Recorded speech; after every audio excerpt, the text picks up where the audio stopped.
Here's a game I was originally unimpressed with, but does it hold up? Is this Nintendo's next big hit?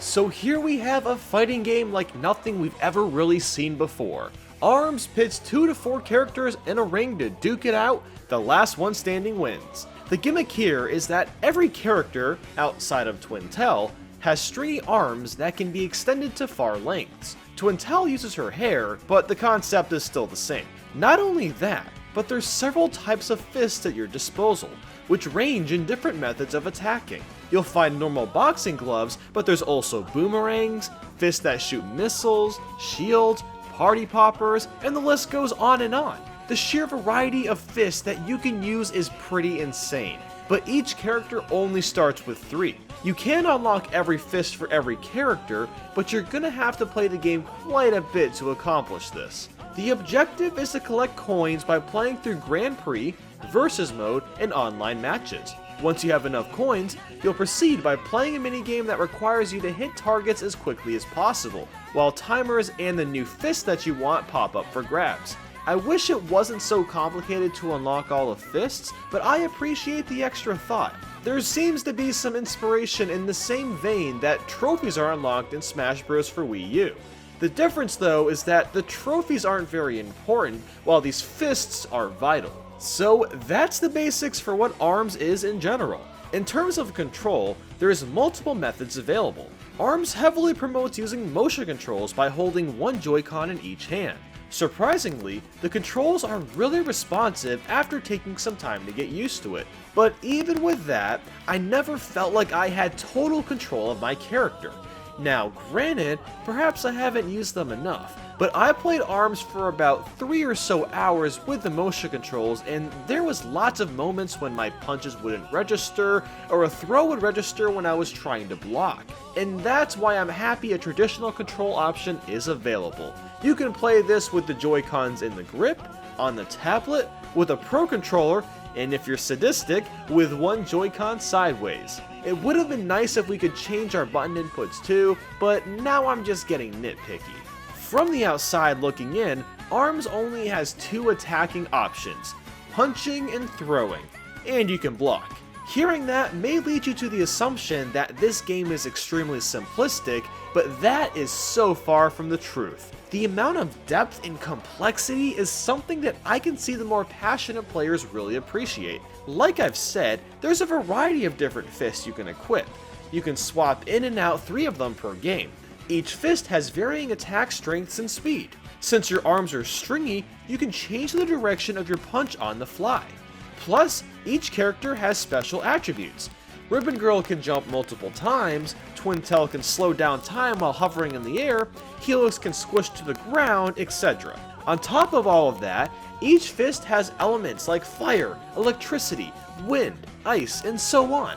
The elements add special effects to each fist. So say a fire dragon fist will breathe fire, and an ice dragon fist will breathe ice. And we're not even done there. You can also build up a rush gauge, which, when fully charged, allows you to release a barrage of punches.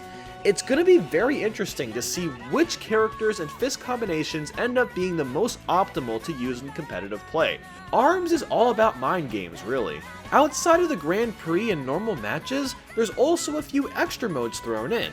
V-Ball is, well, volleyball more or less, but with a couple differences. The ball happens to be a bomb that will explode if it hits the ground, or if too much time passes.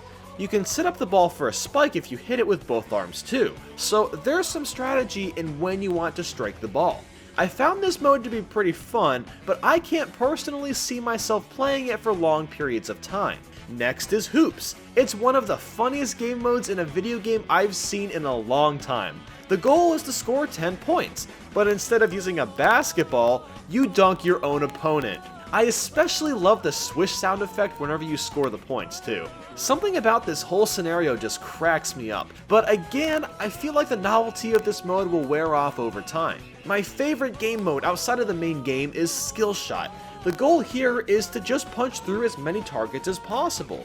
You'll also score more points by hitting targets in chains. On top of this, you face off against someone else trying to score more points than them, and what's cool is you can punch or throw them as a distraction. This is another basic game mode, but I find it really fun trying to constantly improve my score through multiple plays.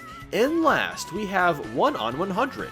The objective here is to take out 100 of these things. They don't have names as far as I'm aware. Surprisingly, this mode is pretty difficult, and I've never fully completed it. Speaking of difficulty, ARMS packs quite the punch. The computer players have 7 difficulty levels, and it's gonna take a lot of practice to be able to win against the higher levels. I assure you on that.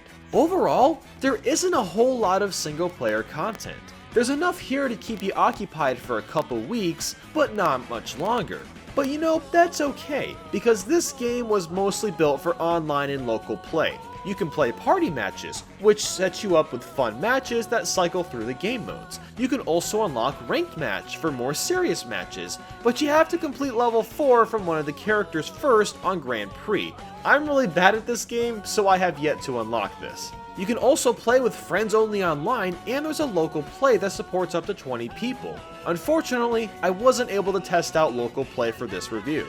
I've put in a good amount of time and have tested online through Wi-Fi and wired connections, and I'm pleased to say that the online is smooth and fast. I found that once you connect with someone, the game starts in just a matter of seconds. There's little to no lag when playing. Now, this may change when thousands of people start playing this at once, but for now, I'm impressed with how smooth online play is. And real quick, I'd like to mention the game's graphics and music. In general, this game is beautiful. It goes for a realistic and cartoony mix, and it fits really well. The character designs are pretty great too. All of them have very distinct looks. It kind of reminds me of what Overwatch has done with their characters actually. Outside of the main theme song, the music is just alright. None of it has really been too memorable, but that could just be because I haven't played the game enough yet. It's not bad by any means, but it doesn't do much in terms of getting stuck in my head. And to think that this game isn't even close to done yet. Later down the road, we'll be getting free DLC including new characters, stages, and fists. But now to the final verdict. Is ARMS worth purchasing? Well, if you have any interest in fighting games, you absolutely should give this game a try. ARMS manages to twist the fighting genre into a new loop and has created something that could become huge over time. Personally, I'm not that into this game, but that's only because I've never been that interested in fighting games, aside from Smash Bros. But with that said, thank you guys so much for watching, and I hope I was able to help you decide if this game is worth buying or not. Like and subscribe if you enjoyed this, and let me know in the comments if you'll be buying ARMS or not. I'll talk to you all soon. I hope you guys have a great day.